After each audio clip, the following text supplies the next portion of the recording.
And it is really my pleasure to introduce Robyn Herron, Carnivorous Grandma, who's here to share her exploration of carnivore diet and lifestyle. And I'm really grateful. She was so kind to invite me to be interviewed on her channel, and I had so much fun. And I've been inspired by what she's doing. I just wanted to get a chance to share Robyn's words with us. So, welcome, Robyn. How are you doing? I am doing awesome. I really appreciate the invitation and I'm so glad to be here. So excited to talk with you again. Well, it is a pleasure, and we're meeting so many amazing people on this journey. Love social media. So many amazing people showing up and sharing their energy. Tell our listeners a little bit about yourself and how you got into this crazy carnivore space. Okay. Well, of course, my name is Robyn Herron and I am 57 years old. I am a grandmother of 11. I have four grown kids and 11 grandchildren that come from three daughters. My son doesn't have children yet. So it is quite a hectic lifestyle with having this many grandkids and Yeah. kids. And as a matter of fact, they're coming over Sunday to have a birthday party here at my house. So that'll be fun. But I got into the carnivore space. Well, I'm from Michigan. Let me just say that I'm from Kalamazoo, Michigan. Yes, there really is a Kalamazoo, and I'm here in Kalamazoo, Michigan. Nice. So I have heard about carnivore several years back, um, and I was intrigued just by the idea of eating only a meat-based lifestyle. But I was like, that sounds absolutely insane. It's like not what normal people would do to just eat only meat. And so I just kept hearing about it and hearing about it from different content creators. And I watch a lot of YouTube and stuff. So the more I watched about carnivore, the more carnivore content I started to see on my channel. But mainly, I watched Dr. Berry, and I saw him go from keto to carnivore. And I was just like really impressed with how he was thriving on carnivore. So I decided to give it a try. I actually had thought about it many times and just didn't really want to jump off the cliff yet. But back in February, I decided that I would just go ahead and try it, because I had some issues that I wanted to try to clear up, some eczema type of things, and of course, weight loss. But we'll talk about this probably a little bit more. But I've been forcing my weight down through a variety of diets. So, it's not, I'm not that big. I wasn't beyond the threshold where I where I say no more, you got to go on a diet. So I just started carnivore on February 22nd, 2023, and Wow. it's been amazing. How long have you been in the keto world, or did you do stuff? Did you were you on sort of this constant dieting in the past and always working on weight like so many of us? Yeah, I started dieting when I was 11. And I clearly remember just eating only like raw ground beef for a little while. But my mom wasn't very happy with that. And she told me that you can't eat that. That's gross. I remember just eating only carrots for a while, trying to lose weight because I always felt fat, even though I probably wasn't very fat. Um, People would poke my stomach. I was a little bit chubby, a little bit on the heavier side. Um, and, um, and so I always had this sense of being overweight from a very, young age. And so I tried dieting, I tried cutting calories. I remember my mom was always on a diet too when I was a kid. Hmm. So she was always dieting and trying to lose weight and stuff like that. So I followed that same pattern. And I tried many, many diets. I tried Weight Watchers, and I tried, of course, the calorie counting and trying to eat less and move more. Eat less and move more, trying to lose weight.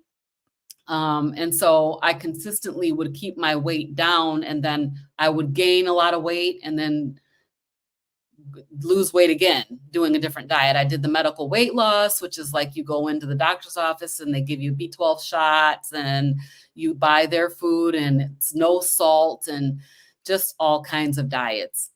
In the early And they 2000s, worked, and they worked well. they worked, but I just couldn't sustain myself on them. So I would always go back to my normal way of eating. And when I did that, I would always gain all my weight back plus more. So, but I have a threshold. So if I get up to around 200 pounds, 199 pounds, I force my weight back down through a diet. Never really getting to my goal, but I've lost a lot of weight on different diets. But I always ended up gaining all that weight back. In the early 2000s, I heard about Atkins and I tried Atkins and it was amazing. And I was like, this is the holy grail. This is exactly what I need, the Atkins induction phase. And I stayed in induction, but I was hearing like induction is bad for you. You can't stay in ketosis too long. Right. Keep your carbs around 20 for too long. So I tried to climb the carb ladder. And as I did that, I went back to my old ways of eating again and again. And I kept trying to go back to it, but it was just a struggle to get back to it. Of course, I heard about keto probably about 10 years ago. And I did try keto, and I did keto for a long time and kept my weight off for quite a long time on keto. But then I tried to introduce some additional types of foods that were higher carb because it was kind of if it fits within your macros type of methodology. So that means you could basically eat anything as long as you eat a small enough amount of it to keep it under 20 carbs a day. And so I would go to McDonald's and I would get fries and I would eat 5 fries, just count them. And is that 5. possible? It's kind of crazy. And then I would go and I would get like grapes and I would eat 5 grapes or something like that. So, the thing that really got me though was the sweet corn. A couple of years ago, I tried sweet corn and I was like, it's summer, we have great sweet corn around in this area. And I really wanted some that summer. And I fell off of keto and could not get back on for 2 years. And so I gained a bunch of weight, kept trying to get back on keto. I couldn't get back on it. So that's when I decided to try carnivore, was back in February. And types of side effects you were noting for years, any other symptoms and diseases you were experiencing besides the work on the weight? Yeah, actually, I had hypertension. And my dad has like a heart disease and chronic hypertension. And I noticed that I started to have these headaches. And so I thought I'm probably having an elevation in my blood pressure. And so I started to take my blood pressure every day and it was going up. So I went to the doctor, they put me on some kind of drug for it. And I was like, I'm not going to take a drug. I know that I can relieve this with diet. So I did cure my hypertension with keto, actually. Another thing is hand eczema, so dyshydrotic eczema. I've had severe eczema all of my life, really.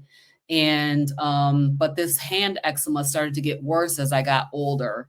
And I noticed, like, if I eat potatoes, if I eat sugar, if I eat things that convert to sugar, I will have a reaction and my dyshydrotic eczema will flare up.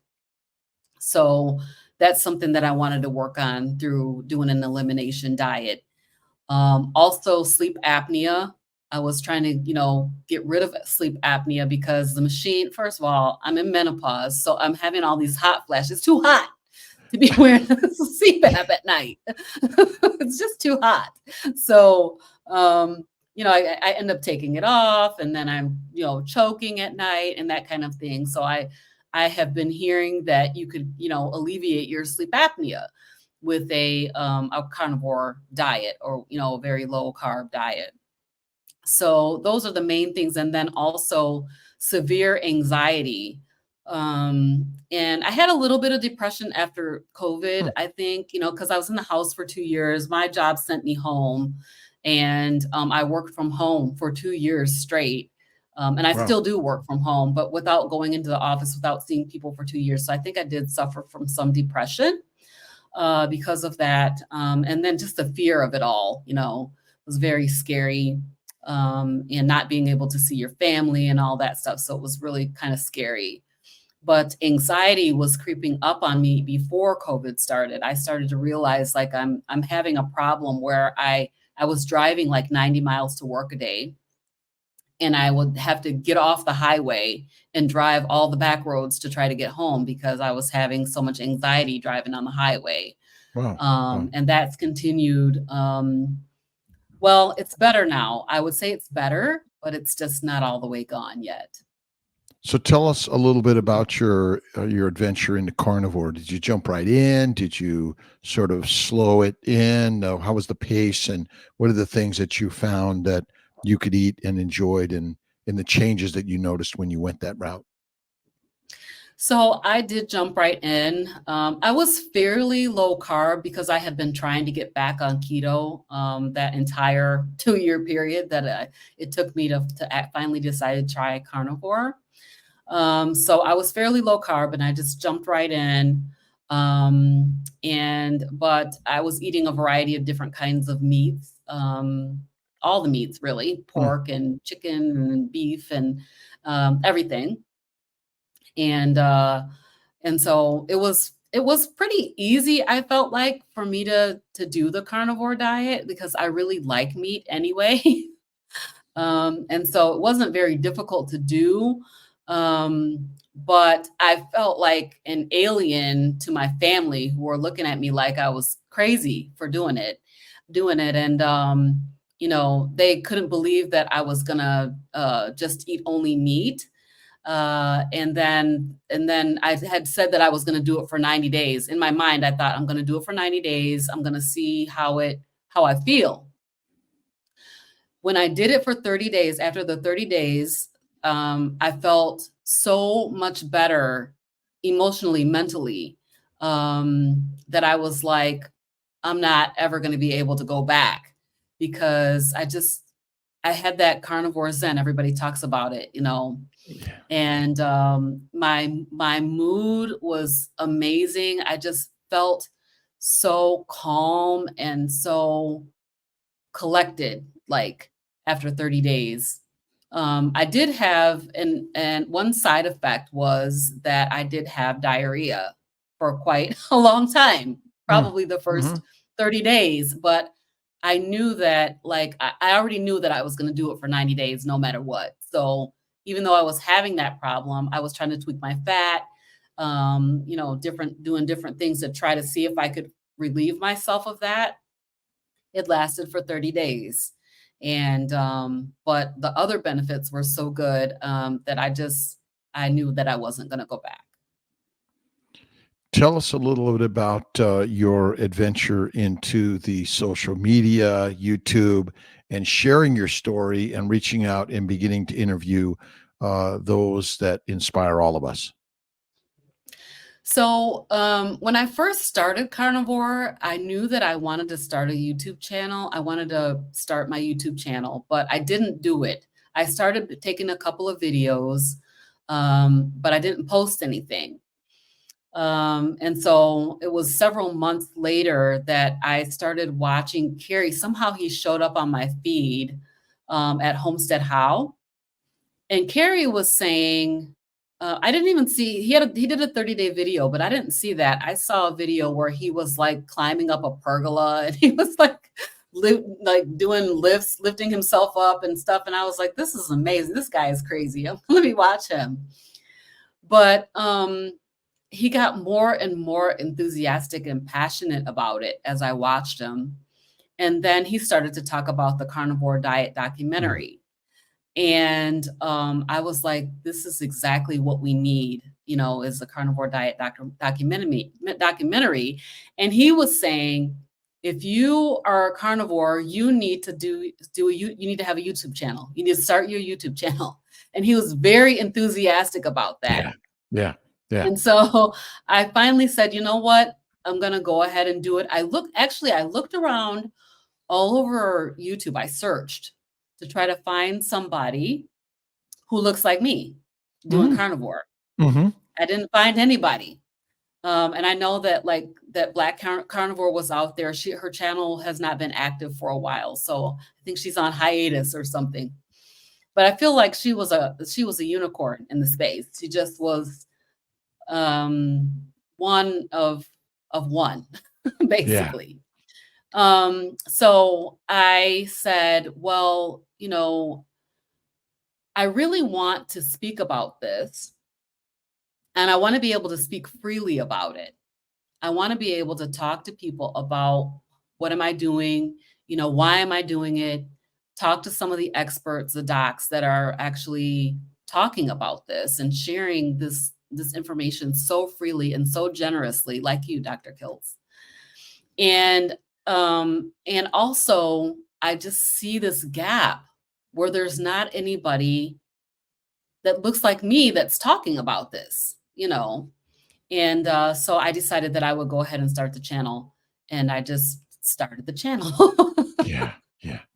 What do you well, tell us a little bit about the Black, maybe, and other minorities, that maybe are lacking in this knowledge, because I know in my practice, women of color are at higher risk of reproductive disorders, for one. And I think if you look at hypertension, diabetes, and is there they're not, just getting this information is hard enough.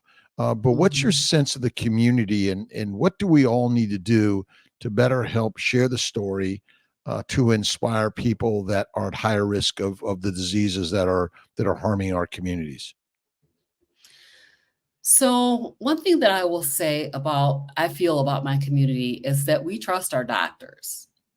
And when our doctors tell us something, we take that as almost as the gospel. Mm, mhm. And so, of course, I'm finding out that doctors are not really trained in nutrition, unless they take a specialty in nutrition. Which is wrong And anyway. then, right. Yeah, which is wrong anyway. But go Absolutely. ahead. Yeah. Yeah, that's our So, craziness, right? yeah. So, for instance, I'll give you this example. My mom went to the doctor a couple of weeks ago, and she told the doctor that she was doing a carnivore diet. The doctor said, "I don't know what that is, but Mhm. you need to eat fruit, and you need to eat vegetables, and you need to have fiber for your gut microbiome." Now that is 100% wrong. It's incorrect. She doesn't need any of those things. So that's the problem, right? Is that we're going to the doctor with all of these diseases, type 2 diabetes, kidney disease, um, just everything that you can think of. Um, and the doctor is telling us that we have to eat a banana a day, eat an apple a day. My father-in-law Wow. just had open heart surgery, and they sent him home on a Mediterranean diet. He's still eating a banana a day and an apple a day. And it's like, it's just so concerning to me. So I feel that there is this trend, and I see it in my community, in particular, because I'm in the community, right? Yes, yes. Toward vegetarian and vegan diets. And I know from people in my family who've been vegan, they were vegan for years and then had adrenal failure and had to go off of being on a vegan diet because their adrenals couldn't handle whatever the vegetables were doing to them. So that's the concern that I have. And then there's, of course, Dr. Sabi, who was talking about a vegetarian, vegan diet. And a lot of African Americans and people of color listen closely to him and take that information to heart. So what I want to make sure is, okay, yes, you can do a vegetarian, you can do a plant-based diet. You may be able to be okay on it if you do supplementation, like you told me when we talked the other day. But there's another option. And this option is a good and viable option that you can consider, but people won't consider it because in the mainstream, it's like a taboo. Like it's not good. If you eat too much red meat, you'll make yourself sick. It's going to kill you if you eat too much red meat. So that's my concern. What are your thoughts? I mean, I see many people of color, and I talk a lot about this, but it's one of those things you realize that you're speaking it, but it just goes in one and out the other, and although I'm believing that more and more people are beginning to hear this and see this. And what are your thoughts on what we can do? Because the doctor's changing their story, but for all of us in the community to share more of it. But again, what's your theory? What are your ideas that we can all help to improve the knowledge of a truly proper human diet, as our good friend Dr. Ken Berry and Nisha Berry love to share? Yes. I think we're doing it. It has to be a grassroots effort because we can see that there is too much. I'm going to say money to be made. I don't know if you're going to post that out there, but there's too much money to be made in keeping people sick. And so I feel like we're going against a tidal wave, really. So it's got to be a grassroots effort. I feel like we're doing it. The Carnivore Diet documentary is something that is absolutely needed. You guys were on Reversed. That was absolutely needed. I watched that. I watched both episodes of that. It was absolutely amazing.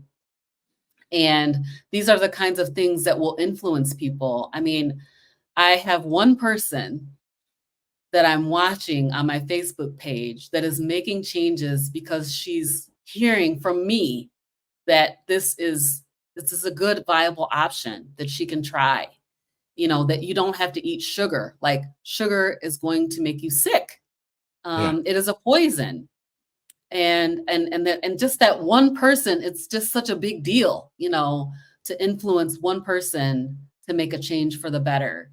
So I feel like we're doing the grassroots type of effort. I would love to see the medical community. I mean, I see that there are some changes happening. I heard that the ADA, the American Diabetes Association, recently changed some of their guidance quietly on their website.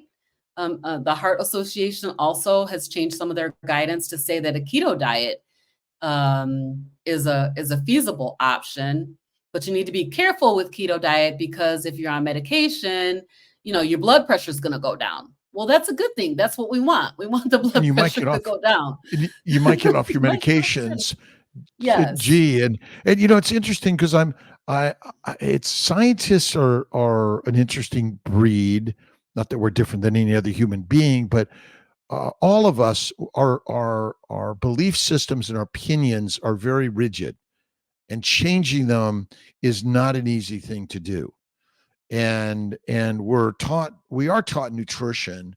We're taught that the Mediterranean diet, essentially, or vegan, vegetarian, plant-based diet, is the best, although we're not labeled as nutritionists, but that's kind of where our training comes from, I think. And fat is bad. So fat got the blame for ultimately what plants and sugars, animals and fat got blamed for what plants and sugars really do. And as you mentioned, you love sweet corn. I love sweet corn. Sweet cream corn was my favorite as growing up as a kid. Oh, when we got that canned sweet corn, cream corn, which it's like you never touch that today. So in your community, in your blogging, your social media, What is your true mission, and how can we all help in that? So my true mission is to make sure. So I have a community, right, and that is important to me. But my community is everybody, Yeah. anybody who will listen, right. So I want to make sure that I'm talking to people like you, like Dr. Berry, like Dr. Hampton, and other people who have a voice and have the credentials to be able to speak. So that is why I reach out to you, because I'm like, I need to get people who my people will listen to, and who they listen to are doctors. Yeah. So, I mean, I can say this because my daughter is a PA, right? Hmm. She is a family practice PA, and she's been a PA for like 3 years, but everybody wants to hear what she has to say, about everything, anything that's going on with them. They want to talk to her about it. So that credential means a lot in my community. It means a lot. So that's why I said I'm going to reach out to the doctors and see if I can get them to come on and be a voice speaking to this particular community. And then also to everybody else too, bonus. We get to talk to everybody. So do you think, and where does keto fall in this conversation, Mhm. um, versus carnivore? Can we invite more people in on the keto side, help them feel better, and help them get down on the drugs, the dissections, the doctors, and diminish the side effects that they're feeling from what we believe is a plant-based, low animal fat diet? And then once they're there, they're going to be more apt to listen and learn and be open. Yes, absolutely. So according to the guidance that I hear from Dr. Berry on a proper human diet, it is a keto, ketovore, carnivore, lion. All of that fits within the spectrum of the proper human diet. I just found that for me, keto was not sustainable because I have a carb addiction. So I went very extreme. Yeah. So Hmm. I was Hmm. not able to sustain myself and stay on a keto diet, because I would just kind of like lose my mind with the carbs.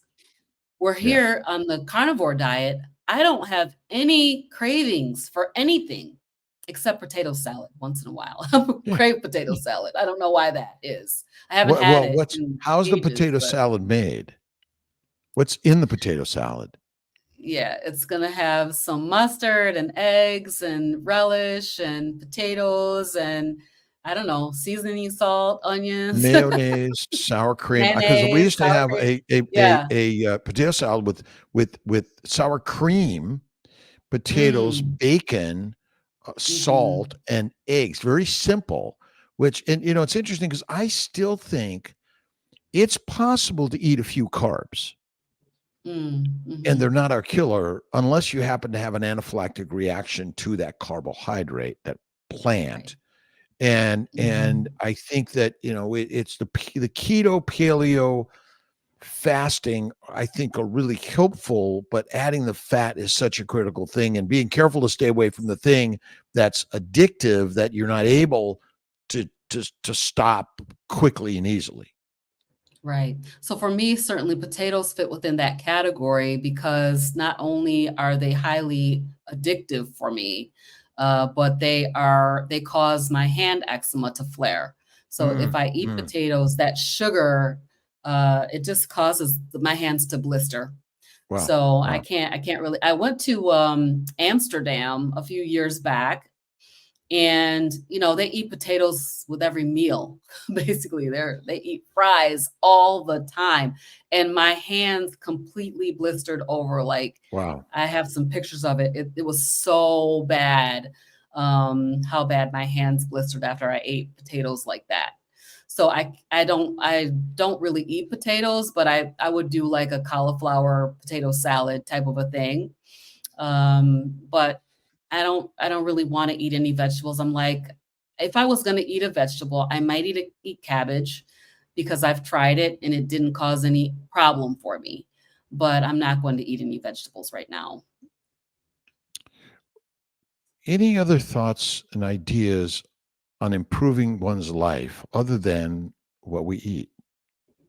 I know that you Yeah. particularly talk a lot about faith and Yes, I do. spirituality, and I Mhm. think that's something most important in all of our lives. Can you share that aspect of your life with all of us? Absolutely. I am a Christian, and I believe in God and Jesus and the Holy Spirit. And I believe that is a foundational piece for me. So actually, my husband is an assistant pastor. My Mm, father-in-law is a pastor.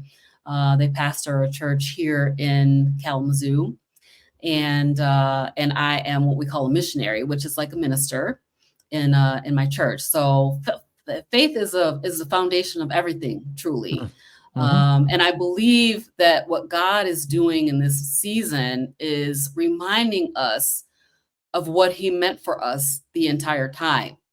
He did not mean for us to eat a bunch of processed food, you know, and load up on sugars. Although there are naturally occurring sugars, but if you think about, I mean, and I've been hearing this from Dr. Berry, right, from an ancestral perspective, this food was not available in every season. Like you couldn't just go outside and pick an apple off of a tree all times of the year. Those things would be eaten in their seasons, and different fruits and things like that, and vegetables would only be eaten in season. Whereas now, we can ship things from all over the world and have them right at our fingertips all year long and just gorge on this food that's really not healthy for us. So faith, I feel like this is a gift from God. I feel a calling to talk God's work. about this. Mhm. I call myself like a carnivore evangelist, because I feel like God has given me a calling to speak about this. And until He says stop speaking about it, I will be continuing to speak about I think I like that, the carnivore evangelist. That I would absolutely put you there because I think it is so important to talk. I would say faith and food make a fertile life, and the Yes. foundation is faith over anything else. And whether you're a vegan, vegetarian, Mediterranean, pescatarian, carnivore, it doesn't matter. Have faith in God and see the beauty that God has given us each and every day. But He is sharing some thoughts and ideas that we just have to sort of look at and consider as opportunities to change and grow and learn. Dr. Rob Kiltz, another beautiful, spectacular day. And I just want to send thanks to all of those for watching the newest episode of Carnivore Conversations. Be sure to follow us on Spotify, Apple Music, and other streaming platforms to gain access to the full 1 hour episode. And don't forget to like and subscribe for more to come. God bless.